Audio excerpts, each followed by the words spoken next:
plantada junto a ribeiro de água, e não uma plantinha inexpressiva. Crentes, plantinhas inexpressivas que não crescem, são os crentes que começam a dar problemas na igreja, que não ficam satisfeitos com nada, criticam o mundo e o fundo. Tudo que vem na igreja está errado. Aliás, tinha um membro na minha igreja assim, uma Osias já está no céu. Não sei como ele está lá, em cima, como ele está se comportando. Não devia nem dizer o nome. Mas esse irmão era engraçado. Esse irmão era engraçado. Sempre ele levantava a mão. Eu dizia, sim, irmão. E era sempre para você votar contra. Havia um pastor na Convenção Batista Brasileira, quando havia a convenção, não vou dizer o nome dele. Todas as vezes que tinha convenção, ele entrava no meio da convenção. Só contra! Pessoal, contra o quê, irmão? Nós não estamos nem votando nada. Não estávamos nem se votando e ele era contra. Tem gente assim. A natureza é de ser contra. Por que isso? Qual a razão disso? Isso é o que eu chamo de crentes infrutíferos. Plantinhas inexpressivas, que não crescem, não dão frutos, que não são maduros no Senhor. Crentes que se ofendem por qualquer coisa fica ofendido. Gente, por que isso? Deus não lhe chamou para o Evangelho para você viver ofendido, para você se ofender. Deus lhe chamou para você gozar pela alegria do Senhor e não viver ofendido eternamente. Agora, se eu ofendo ao meu irmão, o que é que a Bíblia diz que eu devo fazer? O que é que a Bíblia diz, meu marido? Se eu ofendo, eu sou o ofensor, o que é que eu devo fazer?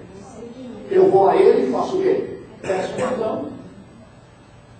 Peço perdão. Quantas vezes eu cheguei para a Margarete, que ofendi ela e disse, querida, você é minha esposa, eu te amo, mas eu te ofendi, eu te peço perdão. A gente tem que reconhecer o erro e não achar que é alguma coisa. Nós não somos nada. E Jesus disse, assim como o Pai te perdoou, você também tem que perdoar. Deus não vai lhe perdoar se você não perdoa o seu irmão, se você não perdoa o seu amigo. E se você não perdoa, eu vou lhe dizer, você dorme com aquela pessoa, você levanta com aquela pessoa, você janta com aquela pessoa, você passeia, vai para o mall, aquela pessoa está do seu lado, porque você não a perdoa. Mas quando você sinceramente perdoa, aquele fantasma desaparece. E agora você anda livre no Senhor. Oh, você tem aquela alegria de saber que você perdoa. As pessoas mais infelizes que eu conheço neste mundo, no mundo de igreja, são as pessoas que não perdoam. E sabe por quê? Porque estão contrariando o que a palavra de Deus diz. Pastor, porque o senhor não sabe o que ele aprontou comigo. O senhor não sabe o que ela aprontou comigo. Por isso o senhor está falando, eu não sei. Mas Deus sabe. Agora, e o que você vem aprontando com Deus? Você já perguntou isso? O quanto que você tem aprontado com Deus? E Deus fez o quê? Está fazendo o quê? Virando as costas para você? Não. Ele está lhe perdoando e perdoando a você todo dia. Toda hora. E aí Jesus diz, assim como o Pai te perdoa, também você deve perdoar o seu irmão.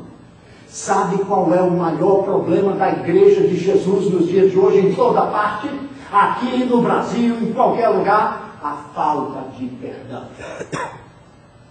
A falta de perdão. Nós nos juntamos para orar, nós nos juntamos para cantar, nós juntamos para o acampamento, nós nos juntamos para missões, mas nós não nos juntamos para perdoar. Acho que eu vou ter que promover um dia um culto especial do perdão. Porque uma igreja que não perdoa é uma igreja enferma. Uma igreja doentia. Um crente que não perdoa é um coração amargurado, um coração triste. Mas o crente que perdoa e sabe e tem experimentado o perdão, ele tem uma nova canção em seus lábios. Eu vou terminar. Eu falei só sobre um ponto. Joio e trigo não se misturam. E agora eu vou começar o meu sermão, terminando. E vou começar esse finalzinho de fazer uma pergunta. Honestamente, o que você é?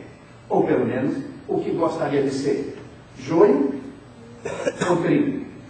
Já sei que você está dizendo, pastor, se eu não definiu nenhum, se eu não disse nem o que é o joio, nem o que é o trigo, como é que eu vou escolher? Ótimo, eu sabia que você estava pensando isso. Mas, como eu não sou bom, eu estou querendo lançar uma perguntinha para você pensar. O que você é, o que você acha que você é? Joio ou trigo? Eu vou repetir. Joio ou trigo? Eu disse que todos nós, na nossa vida cristã, começa com uma coisa, com uma pequena semente. Alguém lançou a semente. Alguém falou de Jesus a você, você ouviu na igreja, um missionário, alguém evangelizou a você, você recebeu a semente.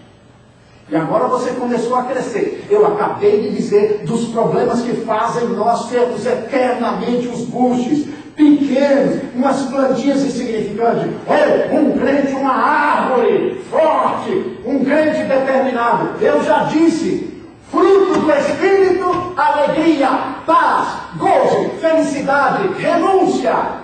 Ou as obras da carne, os frutos da carne, maledicência, tristeza, a ira, o ódio, a falta de perdão, a blasfêmia, glutonaria, tudo isso aí faz o crente, ó, ficar pequenininho.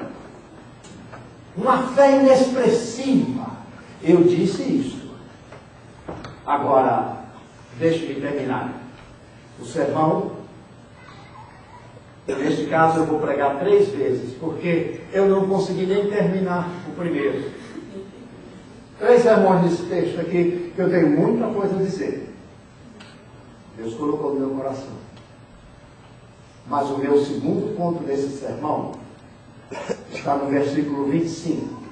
Alguém gostaria de ler para mim o versículo 25, por favor? 13, 25.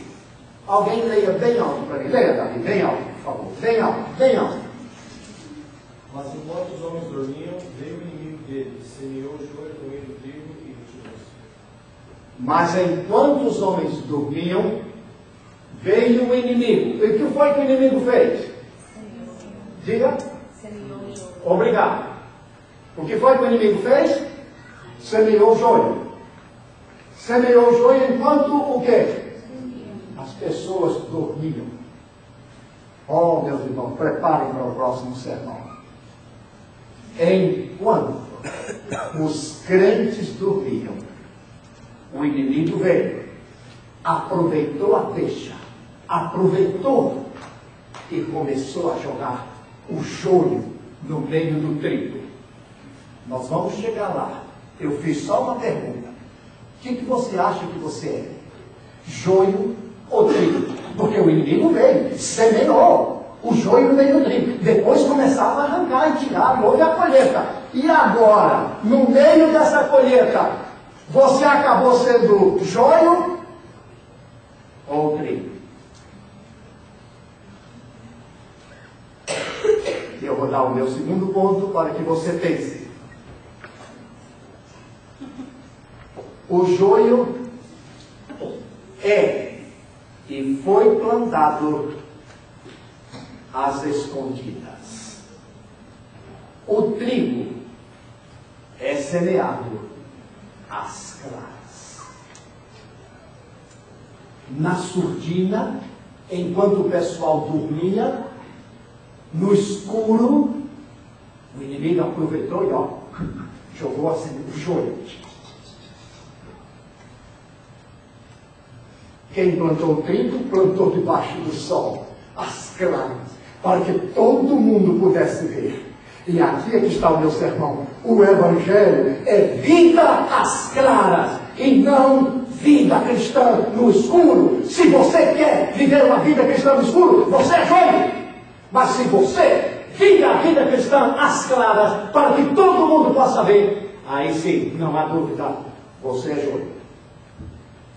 Mas aqui, vamos lá. Feche os seus olhos.